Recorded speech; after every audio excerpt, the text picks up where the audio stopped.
Give us kind of the latest. Have they had any hirings here in the last week or so? I know eventually I want to get into the draft pick here and some of the rumblings around the number 2 pick, but what has been sort of the latest in the last week or so in terms of like hiring and bringing people in?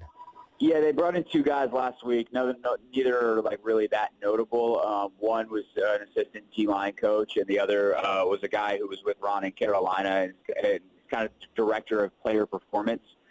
Is the title, but basically he's going to be a guy who looks at a bunch of analytics in the weight room and on the field, like all their GPS tracking, and he'll work in conjunction with Ryan Vermillion, the head athletic trainer, and Chad Englehart, the strength coach. You technically report to Ryan, but he'll work with Chad, who's really good with data as well, and those guys will help in the weight room. But that's kind of the biggest, the hiring news. The biggest thing right now is just figuring out what's going on with contracts of guys that you may or may not bring back. And, first thing first is probably Brandon Sheriff. You got to decide whether or not you want to franchise him. And the latest rumblings on that was that they're definitely considering it if they can't come to a long-term deal. But bringing Sheriff back is a huge priority for them, as it should be. He's a terrific player. Would he be happy with that? Would he be happy with a franchise tag?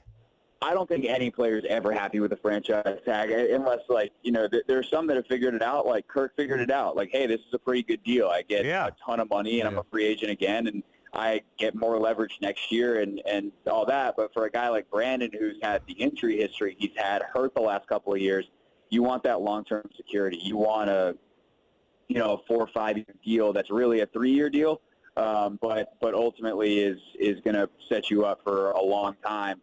Financially guaranteed, and it doesn't matter what happens to your value the next couple of years, you're locked in at those prices. So I think for him, he'd probably not be too thrilled about it, even if he does get that large chunk of change in 2020. I think that he'd probably want to come to some kind of long-term deal because, with Kirk, like he's a quarterback. Yeah, quarterbacks, of course, get hurt, but they typically come back and they're fine. And obviously Kirk did miss a game as a starter while he was here. He, in fact, didn't miss one until they benched him for the final game this year, sat him and the rest of the starters for the final game this year in Minnesota. So the durability stuff wasn't as big of a concern for him. Where an offensive lineman, your body starts to deteriorate quick, and you wonder about your value moving forward. For Sheriff, this might be as high as his value ever is. So Craig, I don't know if you know the answer to this, but what are some of the other internal changes, like within the building, has Rivera made? Are there any? Yeah, there are. I mean, the big one that got out was the pool table or the ping pong table being gone, right. and then that caused a mock outrage internet debate, which I thought it was an interesting choice because basically his reasoning was that he doesn't want any distractions. He wants the guys to spend time with each other, but in the Redskins locker room last year, the place that people spent the most time with each other was the ping pong table. And, pointing that out made me some kind of, insane person who didn't get football, which is always fun because the Internet's the best. But I just think it's an interesting thing. And I think he's kind of in the mindset of, hey, let's take some of the extraneous stuff away. We can always add it back. You can't really take it away. You don't want to be in the business of, all right, I'm taking away your toys. You're not babysitting. You can always give guys a little bit more freedom once you get to know them a little bit. So I think I'm sure there are other changes around the building that have happened, but they've been pretty tight-lipped about them.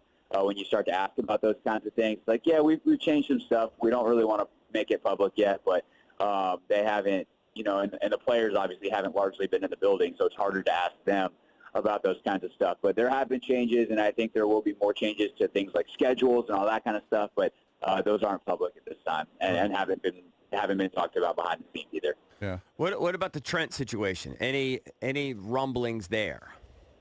Nothing yet. I still don't think there's been contact. I'm pretty sure I would know if there's been one of those sides that would get out for sure, and if there was contact. But I just don't think that's happened yet. I think they've got other things they're prioritizing in terms of not necessarily that they're prioritizing other players over Trent, but I think the big thing they've been focused on the last couple of weeks as a staff is, oh, crap, we got to evaluate every single player on this roster, and that includes Trent.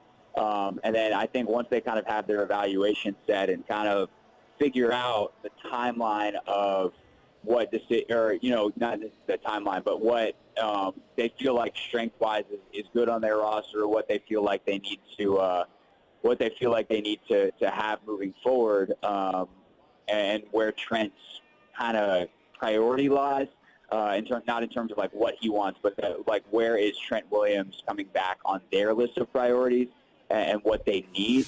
Then they'll reach out and start to really mend that relationship. I wouldn't surprise me if there's been some minor communication. Ron is clearly spoken highly of Trent and knows what he is on some level as a player, and I'd assume that they've already made an evaluation on that.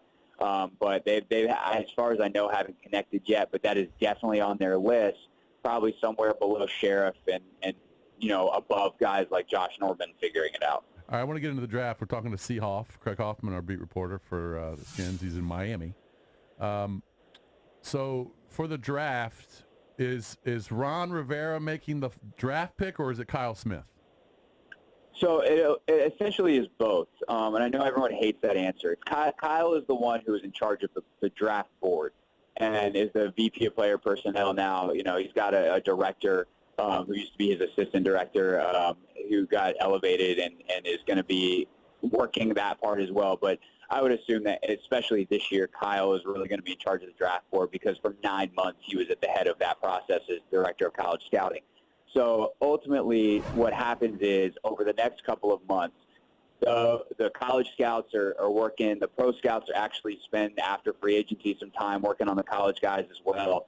And then the coaching staff all makes their evaluations of the college guys. And so you start with the college scouts board, and then the coaches have the ability to say, hey, like, I really like this guy. Can we move him up? And then they have a discussion. And then and eventually what you get is the board dictating what the pick is, unless something happens like last year where ownership comes in and says, this is the pick. I don't care what your stupid board says. And that's what happened with Dwayne in the first round last year. He was not the highest player on their board. And they wanted a quarterback, did ownership, which is their right to say, hey, we're trying to plan long-term here for the franchise. I would like a quarterback. Please take the quarterback. And so they took the quarterback. But outside of something like that happening, it is the board, which is set over the period of months, that dictates the draft pick.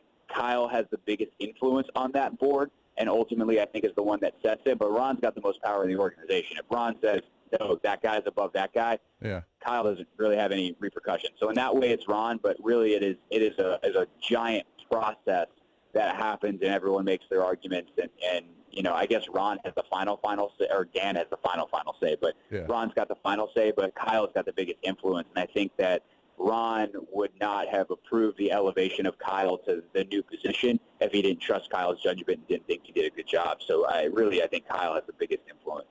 Do you get any sense of where they're leaning in terms of keeping the pick and maybe trading out and trying to add some picks? Like the conventional wisdom is it would take 3 1s to get him out of there.